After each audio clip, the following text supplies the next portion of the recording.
Zimbabwe 2025 began on a high note as the country officially abolished the death penalty in January 2025. The Act specifically deals with those that are on death row, and it specifically says in Section 2, do not carry out the death sentence. Then it goes on in the transitional provisions to say we must ensure that those who were on death row, not everyone else who has life or whatever, those who are on death row, we should now bring them before a high court for resentencing.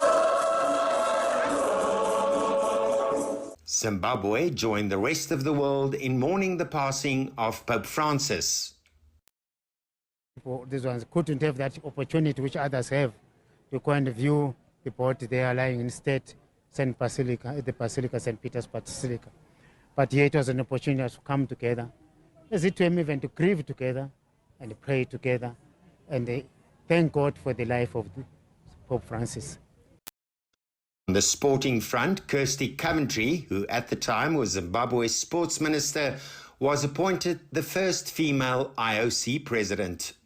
My passion for our country and our continent and how I want to see our country and our continent grow. For all of you to know, Africa came away from the Paris Games with 39 medals.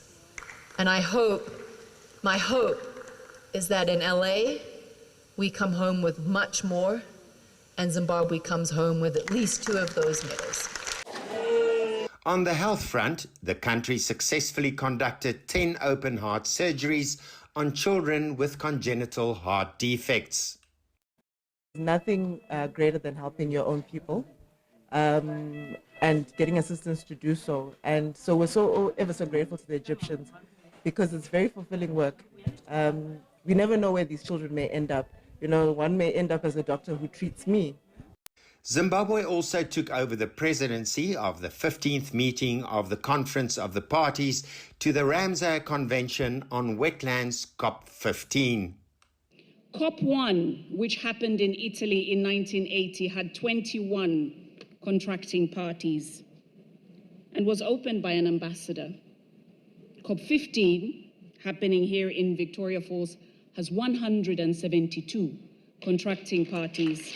Diplomatically, Zimbabwe successfully launched its bid for a non-permanent seat on the United Nations Security Council for the 2027-2028 term during the 80th session of the United Nations General Assembly in September.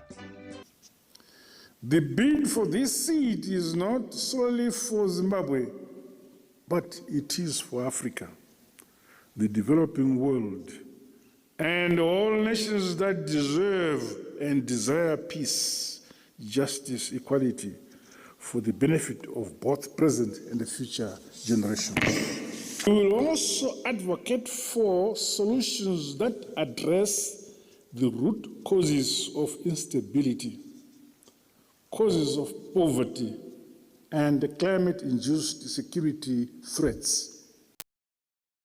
Zimbabwe's ruling ZANU-PF party announced it would embark on necessary steps to clear the way for President Emmerson Mnangagwa to serve a 3rd term should he wish to do so. It is resolved that his term of office as President of the Republic of Zimbabwe be extended beyond 2028 to 2030.